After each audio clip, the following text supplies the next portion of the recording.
ফিলিস্তিনের গাজা ভূখণ্ডকে নতুন করে গড়ে তোলার একটি পরিকল্পনা প্রকাশ করেছে যুক্তরাষ্ট্র, যার নাম দেওয়া হয়েছে নিউ গাজা। ভূমধ্যসাগরের তীর জুড়ে সারি সারি উঁচু ভবন নির্মাণের কথা বলা হয়েছে নিউ গাজা পরিকল্পনায়। রাফা এলাকায় থাকবে আবাসিক প্রকল্প।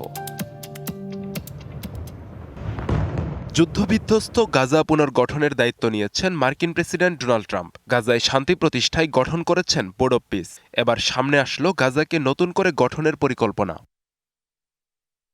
পরিকল্পনায় বলা হয়েছে গাজায় প্রায় ২১ লাখ মানুষের জন্য ধাপে ধাপে নতুন আবাসিক এলাকা, কৃষিজমি ও শিল্পাঞ্চল তৈরি করা হবে। সুইজারল্যান্ডের দাভোসে আয়োজিত ওয়ার্ল্ড ইকোনমিক ফোরামের এক অনুষ্ঠানে এসব পরিকল্পনা তুলে ধরেন ট্রাম্পের জামাতা আবাসন প্রকল্পে বিনিয়োগকারী জেরেড কুশনার।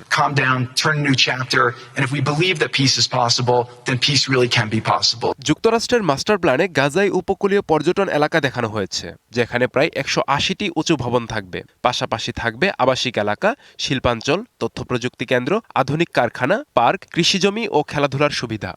বিদেশ থেকে দেশে রেমিটেন্সের টাকা আসে নিরাপদে, তাই আজই আপনার আপন মিশর সীমান্তের কাছে একটি নতুন সমুদ্র বন্দর ও বিমানবন্দর নির্মাণের কথাও বলা হয়েছে। পাশাপাশি সেখানে এমন একটি বিশেষ সীমান্ত পারাপারের ব্যবস্থা থাকবে, যেখানে মিশর ও ইসরায়েলের সীমান্ত মিলিত হয়েছে। এছাড়া নিউ রাফা এলাকায় ১ লাখের বেশি স্থায়ী ঘর, ২০০টি শিক্ষা প্রতিষ্ঠান এবং ৭৫টি চিকিৎসা কেন্দ্র তৈরি করা হবে। মাস্টার প্ল্যানে মিশর ও ইসরায়েল সীমান্ত বরাবর একটি খালি ভূখণ্ড দেখানো হয়েছে। ধারণা করা হচ্ছে এটি ডোনাল্ড ট্রাম্পের সেই ২০ দফা শান্তি পরিকল্পনায় উল্লেখ করা নিরাপত্তা এলাকা, যেখানে গাজা পুরোপুরি নিরাপদ না হওয়া পর্যন্ত ইসরায়েলি বাহিনী অবস্থান করবে।